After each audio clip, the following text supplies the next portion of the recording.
Hey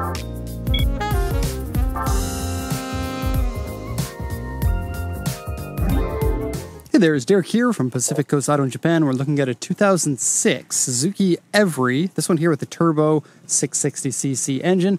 It's a K car or a K van here in Japan, 117,400 kilometers. And we'll just take a look at the vehicle and compare it to the auction inspection sheet. Now this one was bought from auction here in Japan for export to Canada under the 15-year rule for importing.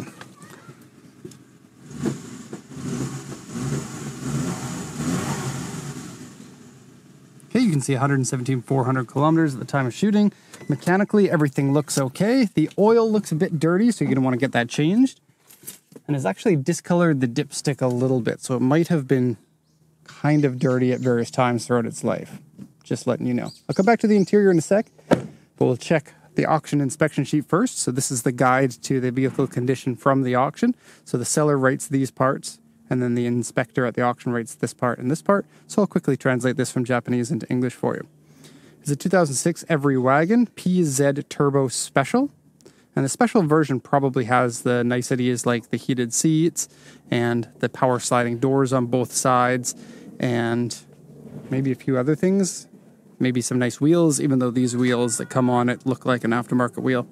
The overall size of this is limited as a K car. K car is limited to 660cc engine, 64 horsepower, which I believe is what this one would have. And this one's a four-wheel drive. You can have four-wheel drive or two-wheel drive. And then the length and the width are determined by requirements for the K class. The height can be taller than this, but most of them aren't that much taller. This is about 180 centimeters tall, I would think. Let's just check. 179 centimeters tall. 339 centimeters long, 147 wide.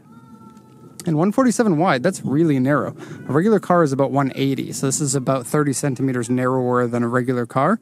Not talking about SUVs or anything. Something like a FD would be about 180 wide. Okay, so it's original silver, has not changed colors. It's 117,400 kilometers. The sales points are left and right power sliding doors. And left side auto step, I want to show you this. This step here comes out when you open the door. So it gives you something to step on. And you can turn that on or off if you like it or don't like it. And again, we'll come back to the interior when we're ready for that. Okay, seat heaters. I believe it might be seat heater for the driver only. Keyless entry with a spare key. Door mirror heaters, four-wheel drive. Aftermarket memory Navi has been put in. It's Eclipse AVNZ03i. Aftermarket toll collection box for Japanese highways. Rear camera. Actually, the lens for the rear camera is cloudy, so it's not very good. Might want to replace that camera. Aftermarket alloy wheels. The wheels are the tires are 165/60 R14. Owner's manual, warranty papers, spare key, and a BCAS card, because you can actually, that's for watching TV here in Japan, you need to have a registration card.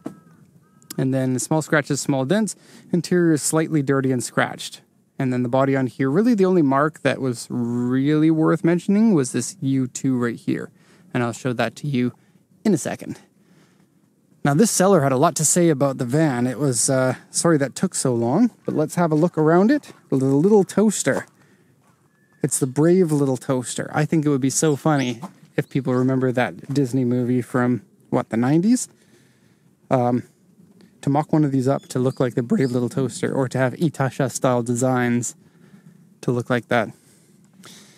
Okay, the looks are unique, but the boxy design gives you basically the maximum amount of interior space that you can get out of this footprint of a vehicle. It is a very cavernous in there.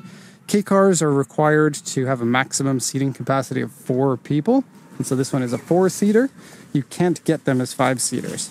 There are some K cars that were non-K class vehicles. Like, for example, they would take a van, like the Subaru Sambar did this, and they had a version called the Subaru Domingo, which had longer bumpers that wouldn't have qualified for K, a 1.1 liter engine, which again wouldn't qualify as K, and then had 7 seats in it. Still using the same body, so there is room for 7 or 6 seats in this. I'm sorry, I think the Domingo is 6 seats, 3 rows of 2. So there is room for a third row, as we'll see when I go to the trunk here. But unfortunately, only 4 seats. And I'd say at about this era, the early 2000s, is when we started seeing K cars become a little bit more livable. Before that, they were kind of seen as the cheapest transportation, and it's okay if it's uncomfortable. Like in this one, we get the extra speakers in the back here, which is nice. A lot of K cars either had 1 speaker or only 2. You can see another one on this side. Cigarette lighter adapter in here, and you can fill this thing up. It is huge, all the way to the roof.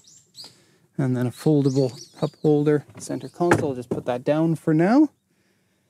Okay, and let's see, nothing underneath that. The spare tire is actually up underneath this, like a typical Hi-Ace or something like that. And I will note a little area of damage. There is some surface rust up here. Okay, that needs to be brushed and painted. It's not a big job to do, and it's kind of out of the way and not something that you really see, but you want to catch it before it becomes a problem. Okay, close that up. I'm gonna show you some of the damages. So first off, the headlights are cloudy. That's something that you could either, you could have us buy you some headlights and put them on, but that might delay shipping depending on how early it is that you tell us. They are cloudy.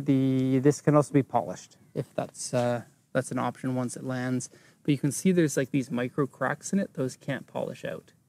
So I'd recommend getting these changed. You could just import them once it lands too. Oh, and since this one's going to Canada, these lights are not legal for Canada. And unfortunately, I don't know if there ever was a left-hand drive version of the Evry that you could steal the lights from. Maybe in Europe they sold it. I don't know. But to be honest, most people in Canada just kind of skip that by finding an inspector that is okay with inspecting despite not changing the headlights over. Not saying that's the right thing to do, but that's what a lot of people will do. Because some headlights, like for example, Skyline GTR headlights, every one of those in Canada pretty much is running non-compliant headlights.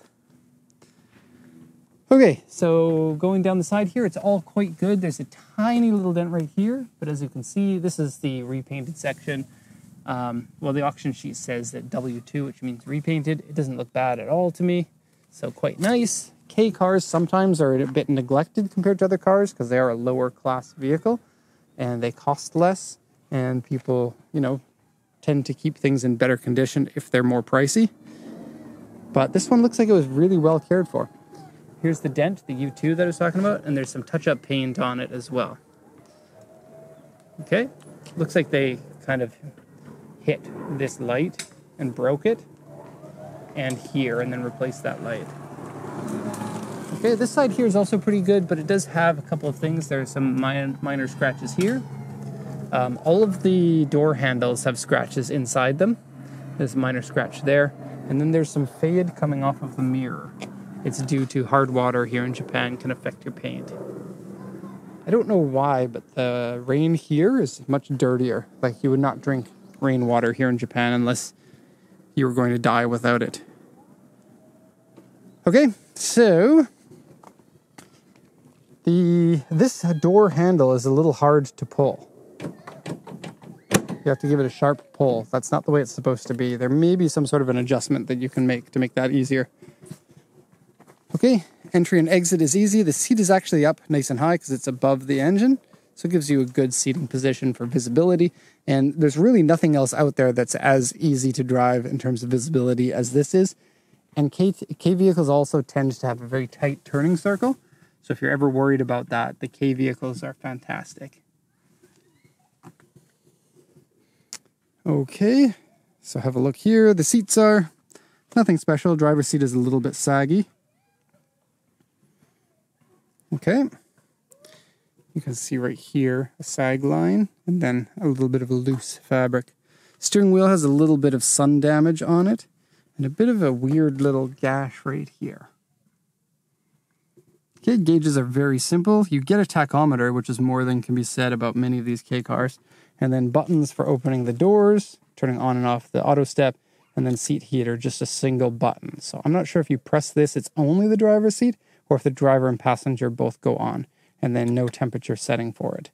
Headlight levelizer, which is important if you're putting cargo in the back. What this does is it'll change the beam, because with cargo in the back, it'll lower the back down, so the headlights won't be pointed in the right direction. At least that's the theory. And power sliding doors can be turned on or off. Okay, little free box there. The AC wasn't super cold, so maybe something to look into. A lot of K cars don't really have super cold AC, but this one felt cold, but not super cold. Has an auxiliary mat that doesn't belong to this vehicle, and the original mat's underneath. Okay, AC is a climate control, set your temperature style. You can set with this, it's quite nice. And another couple of auxiliary things. This one says card, and then no smoking, but I guess in the industrial version it would have an ashtray. This is around the era that ashtrays started becoming not a thing in many passenger vehicles. Okay, and then there's access to the engine underneath both the passenger and the driver's seat. They're very simple and reliable engines in these, so mechanical problems are not really too much to worry about, and then parts are pretty available. Here you can see the scratches in here and then a couple of chips. Okay. Oh, I turned the power doors off, right. Haha. Okay, so plenty of leg room, as you can see, for the passengers. You'd think in a tiny vehicle like this you'd be cramped in the back, but that's not the case. Adults can very easily sit here and enjoy their ride without much to worry about. These seats don't move back and forth, but they do stow and go into the floors, which is a nice little option, and basically a legacy from the cargo version of this. This is more like a passenger version. The cargo versions are a lot more stripped out. And so, seat down, then you get a little tag down here that you pull, and it unlocks it, and the seat pops into position right like that. Now, if you have the cargo version of it, you get less bolstered seats, and they stow down completely level with the floor. But for this passenger version, you get a little bit of a non-flat section there. And then to put it back, it kind of needs two hands. You pull this, but it's very easy. And now I'm back here, just to get the camera. Okay, there's not really much else to talk about it. Pretty simple style of vehicle, pretty good condition. You know, a few things here or there, but it is more than 15 years old. Okay, so as usual, this is going to be the end of the video. If you have any questions, let me know. Thank you so much for watching, and have a nice day.